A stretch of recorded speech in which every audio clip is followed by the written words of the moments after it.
The workshop smells of metal and chemicals.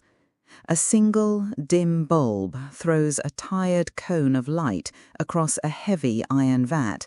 Something dark and viscous curls at its edges. A tap drips somewhere, slow, metronomic. In the corner, a man takes out a notebook. He measures. He calculates how long it will take for flesh to lose its shape. He writes a time down and ticks it off as if checking the items in an inventory list. He is calm. He is precise. He believes that if there is no body, there can be no crime. He is almost right. This is still unanswered. I'm Eleanor Shaw.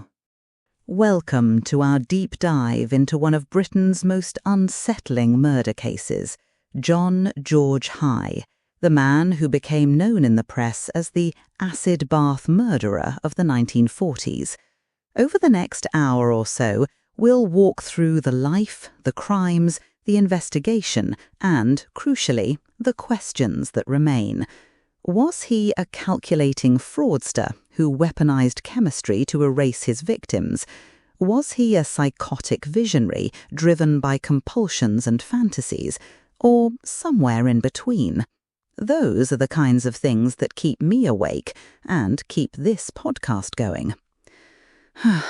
Joining me, as always, is Dr. Marcus Llewellyn, forensic psychologist and lecturer. Marcus, glad to have you back. Thanks, Eleanor. Good to be here. This is one of those cases that sits heavy in the history of British crime, both for its gruesome mechanics and for the way it forced psychiatry, forensics, and the courtroom to confront something bizarre and unsettling. I'm ready to walk through it with you. All right. Let's begin where most good, unnerving stories begin, with first impressions. John George Haigh, before any headlines, was what many people described as unremarkable in the most dangerous way possible. Neat, polite, oddly inoffensive. Picture a mid-40s man in a suit a little too fitted, shoes polished, hair combed forward. He spoke softly, he smiled, he made promises about businesses, about opportunities. He was, by all accounts, almost charming, yet underneath that surface were small, early offences, frauds, forgeries, petty cons. Marcus, how does somebody who can present so civilly slide into murder? What do those early offences tell us? They tell us a lot, actually. Early criminality around forgery and fraud often reveals what I would call a transactional mindset. You're looking at someone who sees relationships as potential resources, people to be used for financial ends. There's a cognitive component too. He wasn't a disorganized offender. These were planned acts. The capacity to prepare, to think ahead, to rehearse deception, that's foundational for later escalation. In Haigh's case, his time in prison, and we'll talk about that, gave him both the legal knowledge and the obsession with no body, no crime. That intellectualization can be chilling, turning murder into a problem to be solved, rather than an act with human consequences. Right. So let's follow that path, from petty fraud to the concept of a perfect crime. Haigh spent time behind bars in the 1930s. That period, for him, seems pivotal.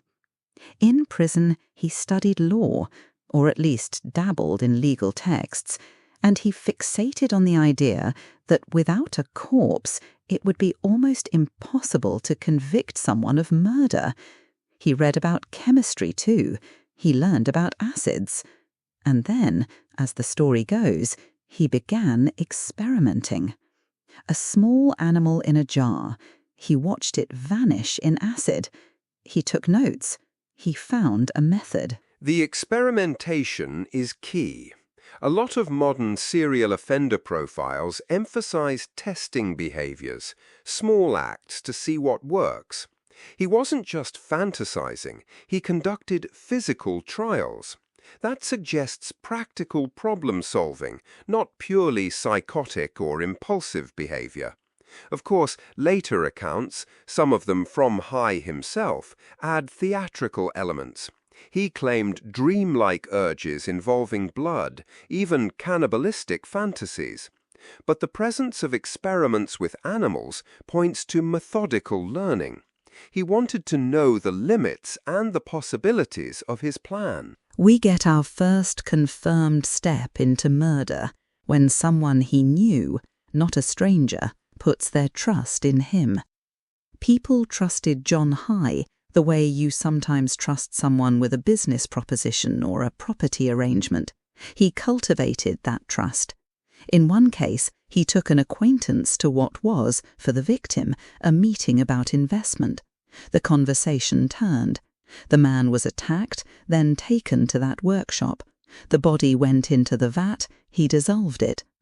That scene, the quiet efficiency of it, is, I think, one reason Haigh has haunted public imagination. Not just the acid, but the ordinariness of the interaction that preceded it. Exactly. The familiar social veneer, polite speech, promises of help, provides an opportunity structure. Most violent crimes we see aren't pure rage. They can be predatory, relying on trust or routine. Haigh exploited typical social behaviors. An older person trusting a younger acquaintance, someone agreeing to look at financial paperwork, a landlady meeting a lodger. The ease with which he slid from conversation to killing marks emotional detachment. That consistent with psychopathy in many respects, but again, I want to be cautious. Detachment doesn't automatically equal insane in the clinical sense. It can be perfectly strategic. There's a point, a few victims in, where pattern becomes a method. He chooses targets who can be written out of life: wealthy acquaintances, vulnerable older individuals, people with assets someone could plausibly inherit. The murders themselves adopt a ritualized choreography: the promise of business, a private meeting, an attack, the body into acid, and then the administrative aftermath. Signatures forged, letters written, excuses crafted for the sudden disappearance. He was using both chemistry and bureaucracy to erase people. And that's what makes this case particularly unsettling for investigators, the combination of physical and procedural erasure. By targeting people who could be taken away from the public sphere through moving away or going abroad stories, Haigh exploited the social systems of the time. There were no centralized databases, no social media, fewer expectations that someone would be reported missing promptly if they were middle-aged or elderly. He took advantage of both human compassion, people assuming the best, and institutional gaps. I want to trace a few of those murders in montage, because although each is devastating, the pattern is what we must see. Briefly, he targets people with money or assets. He lures them with talk of investment or property. He kills, dissolves, and then targets the estate. The forgeries begin to look like routine paperwork. He became more confident. He grew careless. Careless is the right word. Confidence breeds mistakes. The very elements that made his crimes possible, the forgery, the personal relationship, the administrative takeover, also exposed him. It only takes one relative who refuses to accept a vague explanation to begin pulling on the loose threads. In Haigh's case, that was the missing woman's family who refused to go quietly. Right. Let's talk about that turning point. There was a victim whose disappearance did not settle into the comfortable lie of they've moved on or they're otherwise engaged. Family and friends pushed. They asked questions. And the more they asked, the more things didn't add up. The last meeting the missing woman had with Haigh had witnesses, details, a time and location. People started to smell something wrong. This was the small knot that, tied properly, unravelled Haigh's careful fabric. What those relatives did is crucial for detectives. They humanized the victim again in official eyes. In many historical cases, a missing older person isn't investigated forcefully because resources are limited and assumptions prevail. But persistent social pressure, letters, repeated inquiries, refusal to accept paperwork, forces an institution to pay attention. In Haigh's case, it led the police to him, to his workshop, and ultimately to the evidence he thought he'd eliminated. And here's where the myth about acid meets the stubbornness of physical science. Haigh's central belief was, if I destroy the body in acid, there will be nothing left. No body equals no crime. He thought chemistry could erase culpability. But in the sludge at the bottom of his vat, investigators found things he hadn't anticipated: gallstones, bone fragments, dentures, fragments that survived the acid and told a story. Forensic scientists of the 1940s, using meticulous sifting and analysis, began to reconstruct what Haigh assumed chemistry had obliterated. Marcus, can you talk about what that must have felt like to him when the one thing he trusted turned out to be unreliable? It's a fundamental cognitive blow. Imagine building an entire defensive theory around a material property and then seeing it fail. For someone like Haigh, whose crimes were predicated on the certainty of destruction, the collapse of that certainty exposes him to reality in an intimate way. From a psychological perspective, that failure may be why he later confessed so readily and added theatrical elements about blood and compulsion, perhaps as a way to regain control of the narrative, to distract from the technical failure with a performance of madness. It's not uncommon for offenders to try to reclaim agency by reframing events when their original strategy fails. That reclamation, the confessional theatre, is chilling in its own way. At his trial, Haigh's demeanour was often reported as calm, sometimes even flippant. He made confessions, not merely to the murders investigators had linked to him, but to additional ones he couldn't prove. He told stories about drinking blood from his victims and having visions. He pled insanity. The courtroom became a stage where he alternated between calculated admissions and lurid claims of compulsion.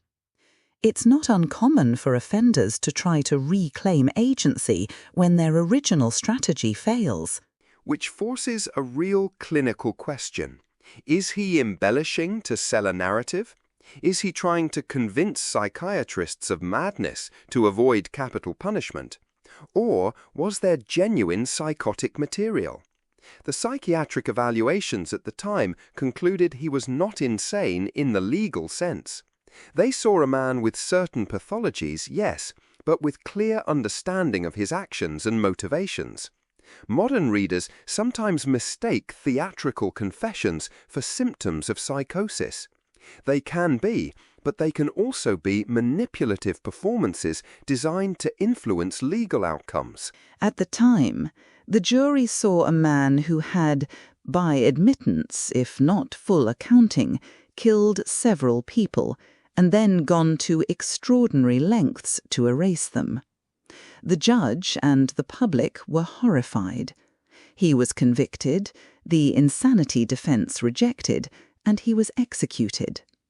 But even the legal finality of a guilty verdict and an execution doesn't erase the questions. We still ask, how many victims were there really? Which of his claims were true? And what about the families who never got remains back to bury? The absence of closure is central to this case. From a psychological and social perspective, unresolved victimhood creates ongoing trauma for families. Legally, too, the execution of Haigh simplified the narrative. The system closed the book. But historically and ethically, we are left with gaps. Haigh's own statements after his conviction are unreliable for counting victims. He had motive to exaggerate and also to hide. So historians and investigators are left sifting through disappearances, correspondence, and inconsistencies. Let's talk numbers then. Officially, Haigh was linked to 6 murders. He confessed to more at different times, sometimes vague, sometimes specific. Investigators and historians have suggested there could be other victims, people who disappeared in ways that match his pattern. Older, with assets, last seen with a man fitting his description. But the record is incomplete. Files are lost, records inconsistent, and the era doesn't help. No digital trail, fewer coordinated missing persons inquiries. So we have a known count and a list of plausible candidates that may never be confirmed. Right. And this is why, as forensic psychologists, we caution people against simple arithmetic on confessions. Some offenders inflate, others conflate, and some genuinely misremember. Haigh's reported statements about drinking blood are the kind of sensational detail that makes headlines but doesn't necessarily correlate with verifiable acts. On the other hand, there are plausible missing people whose disappearances fit the method. Without physical evidence, we can neither confirm nor deny. Which is, as you often say on the show, Eleanor, the essence of still unanswered. Yes, still unanswered, indeed. And the debate over his mental state persists. At the trial, psychiatrists testified that Haigh was not insane. Yet later commentators have argued for deeper forms of pathology: psychopathy, sexual sadism, paraphilic fantasies. The stories of blood drinking feed such hypotheses.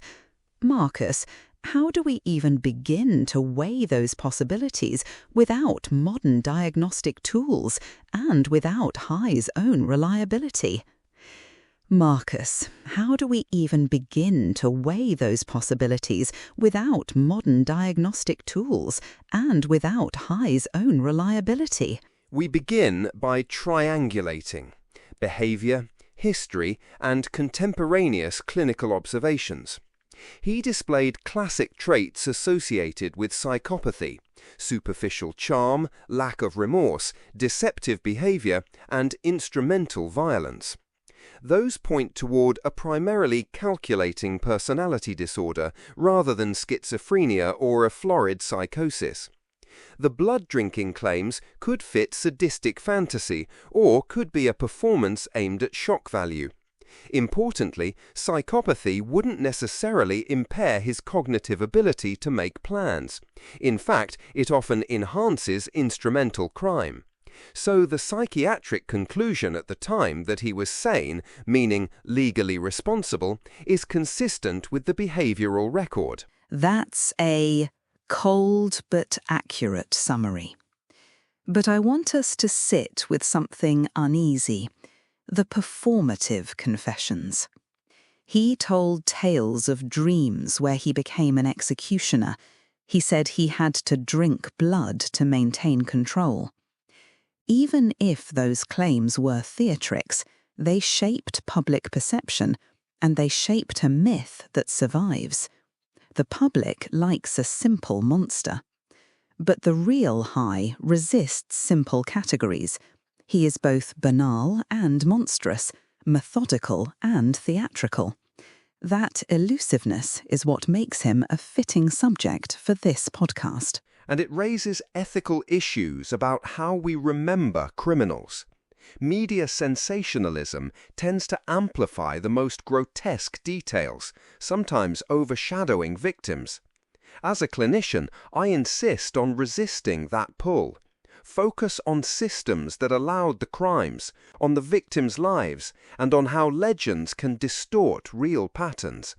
Haigh's mythologizing actually risks obscuring lessons about early warning signs, fraud, exploitation, and the vulnerabilities of elderly people in mid-century Britain. Exactly. So let's move to legacy. How did this case echo beyond courtrooms and police reports? For one, it fed a growing public fascination with the idea of a perfect eradication of evidence. It fed tabloid copy about cannibalistic fantasies and the leather-bound villain of Gothic imagination. At the same time, forensics learned something crucial, that acid did not give you absolution. Science at the time, trowels, sieves, painstaking analysis, showed that the physical world often resists total annihilation. There were gallstones, dentures, bone fragments. Those remnants became voices. They said, no, there was a person here. And today, with DNA, digital records, and coordinated missing person inquiries, a Haigh-style strategy is far less likely to succeed. But that doesn't mean predators have disappeared. It means they adapt. The cautionary takeaway is systemic. Social institutions must be vigilant, and communities must first see the human in the vanished person. Forensic science can recover traces, but only if investigations are prompted. Before we wrap, Marcus, I want to run a few specific uncertainties by you. Quickfire, if you will. 1. Why did Haigh confess to crimes he couldn't be proven to have committed? 2. Was his insanity plea a strategic play or the true expression of a disturbed mind? 3. Are there still victims we should be looking for? Quick answers first, then we'll expand. Okay. 1. Confession motives are complex. They can be manipulative, attention-seeking, or an attempt to control the narrative when their original plan collapses. 2. The insanity plea looks strategic. Contemporaneous psychiatric evaluations suggested he understood his actions, which undermines a legal insanity defense. 3. Yes, there remain plausible victims, but absent physical evidence, we're left with hypotheses rather than conclusions. Let's expand briefly. On confession, his admissions likely served multiple purposes.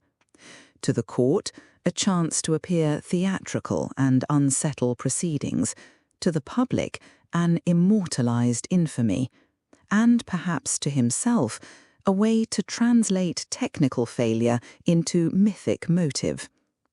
On insanity, the legal standard then, as now, required a lack of understanding of right and wrong or an inability to control acts due to a mental defect. Haigh could plan, conceal, and execute. That points to criminal responsibility. On other victims, investigators have combed missing persons lists and matched patterns, but many files are missing or incomplete. We may never close that ledger. And there's one last nuance. The social effect of executing a singular villain is that it can create a narrative closure that society craves, even when it is incomplete. Psychologically, it's neat. Historically, it's messy. We must keep the mess in mind. Absolutely. I want to close by stepping back to an image that won't leave me. That workshop, the vax, the notebook with measurements, the drip of a tap. Families who never had a chance to put a stone on a grave. The things acid didn't manage to erase, gallstones, teeth, the fingerprints of a life. For those families, justice meant truth, and in many ways they were denied even that. It's worth holding on to that image, because while we discuss motives and mental states, The human toll is what grounds us. Forensic advances gave those families some measure of truth. The fact that we can still question the number of victims tells you how incomplete our record can be, even in well-documented cases. So, where do we leave the big, stubborn questions? First, the true number of victims remains unresolved. Second, Haigh's mental state, while probably not meeting the legal criteria for insanity, retains elements we don't fully decipher: performative confession, possible sadistic fantasies, methodical exploitation. Third, the lesson for us now is twofold. Forensic science matters, but so does social vigilance. Systems and communities together must catch the invisible threads before they become a rope. Marcus, anything to add for listeners who might be thinking about this in a bigger context? I would say, if this case teaches anything enduring, it's that human predation often masks itself in civility. Be wary of the neat veneer. Check on elderly acquaintances. Keep records of last contacts if someone disappears. From an institutional perspective, maintain mechanisms that make disappearances prompt investigations, not assumptions. And finally, keep asking questions. Unanswered things deserve your attention. Before we finish, a few practical notes. If you want to go deeper, we've included a bibliography in the episode notes: contemporary trial transcripts, the police file summaries, and academic analyses, and we welcome your theories. Email us at stillunanswered@podcast.example or reach out on social. We'll read your thoughts on air in a future episode. For now, Marcus, thank you. It's always a steadying thing talking with you about dark matters. Thank you, Eleanor. It's important work. This is Still Unanswered. I'm Eleanor Shaw. John George Haigh was executed in 1949. The headlines declared justice done. But remember, a verdict can close a case in law without closing the ledger of unanswered things. How many people vanished under his hand? Were his tales of blood true or just theatre? And what else did those vats, those notebooks, those small calculative habits destroy that we cannot restore? Those are the questions we keep returning to. They are not sensational, they are humane. They insist that we look again so the disappeared can be seen, even if only in our memory. Next time on Still Unanswered, we examine another case where the evidence points clearly toward guilt, and yet a crucial hinge of motive refuses to swing into place.